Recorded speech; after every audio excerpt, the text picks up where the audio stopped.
How's it going? My name is Anthony D Coleman. I was born March 6, 1993. As of today, September 5th, it is currently 10:57.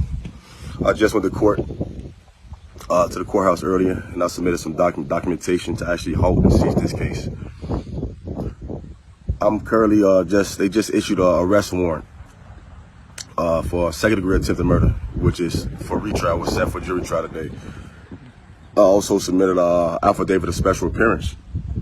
Do a little research in law, you understand what that is. Let's get to like the merits of the case and why I'm actually deciding to take this route.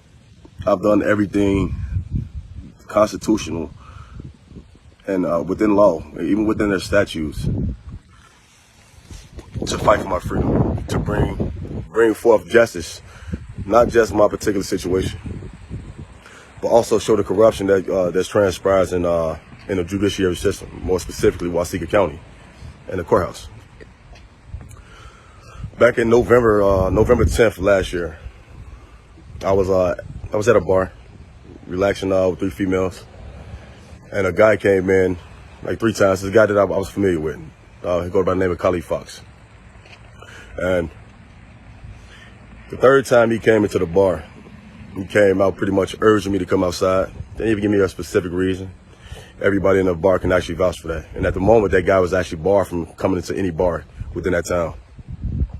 Upon me exiting that bar, me and Mia Byers, I don't know why she decided to just follow me out, but not even 10-15 seconds of me being outside that bar, I had a guy actually fire at me, shoot at me from his vehicle that was sitting probably about, I don't know, about 50 feet, 100 feet, but across the lot. He was shooting at me outside his vehicle.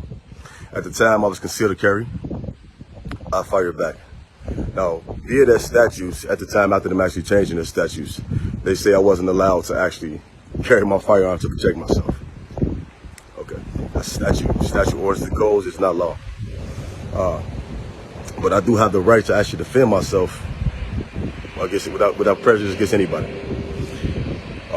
So what I was saying was, I came out the bar, I wasn't outside not even 10-15 seconds.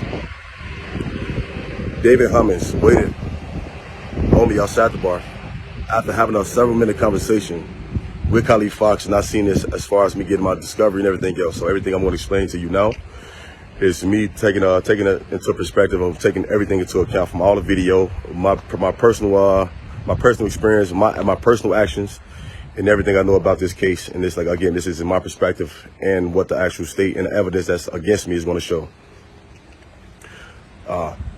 So like 10-15 seconds of me coming out, we going to the parking lot. Khalid talking to me, like I said, about 3, 4, 5 feet away. Start hearing shots ring up. The second shot, I see where the shot's coming from. I got my firearm, which I'm considered carry. I fired back. Once I fired back, the vehicle that was shooting at me sped off. Now, once he sped off, I turned around to make sure I wasn't hit, first and foremost. Make sure Mia wasn't hit, and make sure Khalid wasn't hit. At the time, I'm not knowing that Khalid actually lured me outside this bar for David to actually take my life.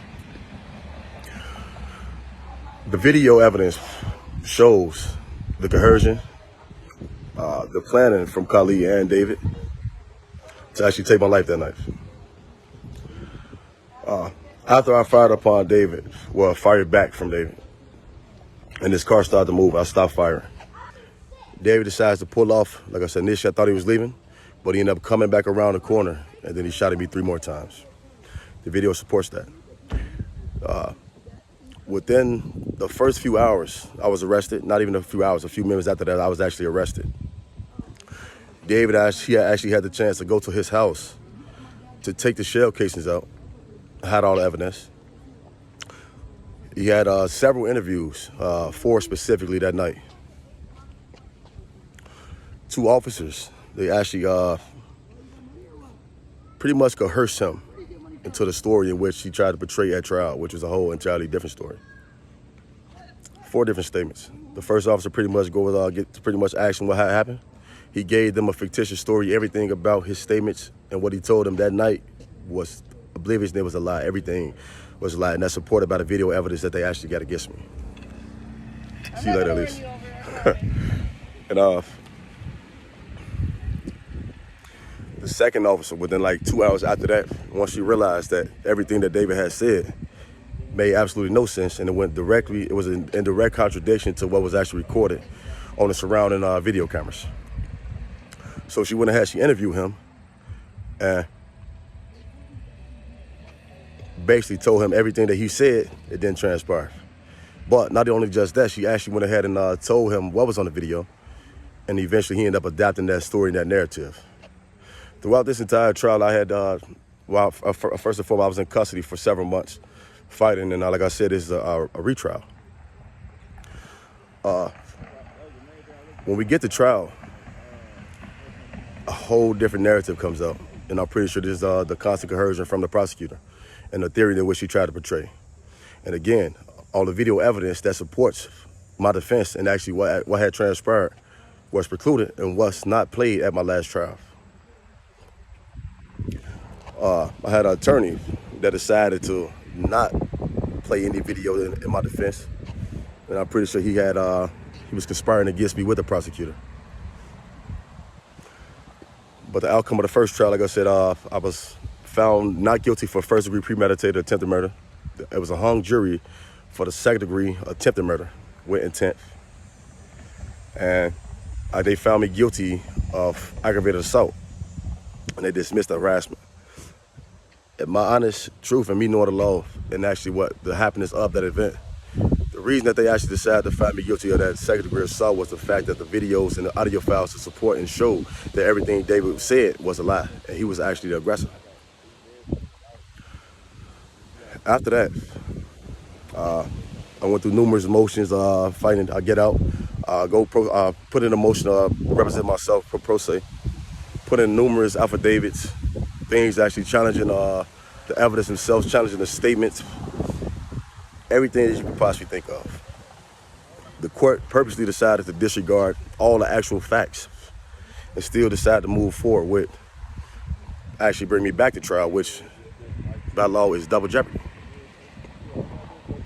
I'm not denying that I did not fire my firearm. I did so in self-defense of someone literally enacting the fact of trying to kill me.